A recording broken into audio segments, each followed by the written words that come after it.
স্কুলে আয়ো? কোন স্কুলে পড়ো? তুমি জিল্লুর রহমান উচ্চ বিদ্যালয়?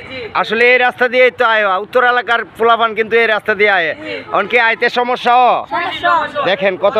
আমি এখন যে জায়গাটাতে দাঁড়ায় আছি এটা হইতেছে সুহিলপুর আলিয়া মাদ্রাসার মাঠ। আলিয়া মাদ্রাসার মাঠ কিন্তু পুরোপুরি পানিতে ডুবে গেছে। আসলে লাগাতার বৃষ্টির কারণে, কয়েকদিনের লাগাতার বৃষ্টির কারণে কিন্তু এই অবস্থার সৃষ্টি হয়েছে।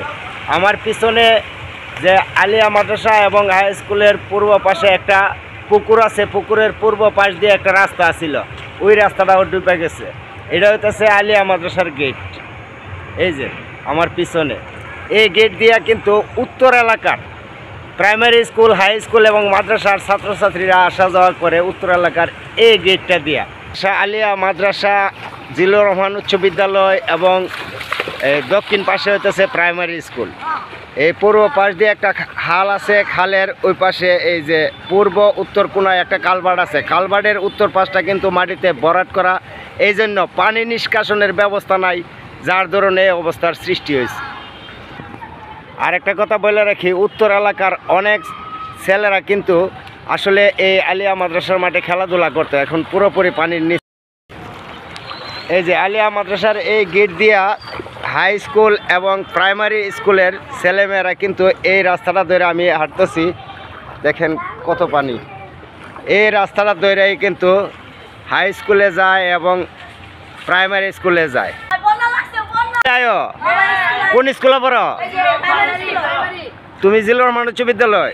আসলে এই রাস্তা দিয়ে তো আয়, উত্তর এলাকার পোলাপান কিন্তু এই রাস্তা দিয়ে আয়, অনেকে আইতে সমস্যা। দেখেন কত পানি, আটু পানি। আরে সর্বনাশটি। এখন এই যে এই গেট দিয়ে কিন্তু আসলে এই যে কি অবস্থা দেখেন। এই যে দক্ষিণ পাশে হইলো প্রাইমারি স্কুল, এটা হলো জিল্লুর রহমান উচ্চ বিদ্যালয়, এই হলো আলিয়া মাদ্রাসার মাঠ। পুকুর মাঠ পানিতে সমান সমান।